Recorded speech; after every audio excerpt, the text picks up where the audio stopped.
ہاجرہ مسرور کب پیدا ہوئیں؟ 1929 میں۔ ان کا اصل نام کیا تھا؟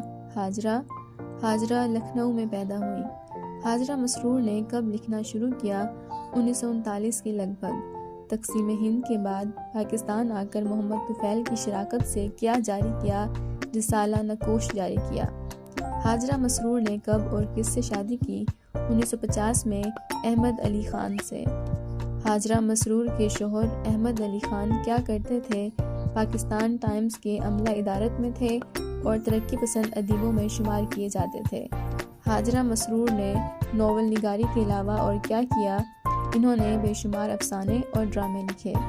ہاجرہ مسرور کی چند اہم تصانیف درج ذیل ہیں: چرگے، ہائے اللہ، چوری چھپے، اندھیرے اجالے، تیسری منزل، وہ لوگ، چاند کے دوسری طرف۔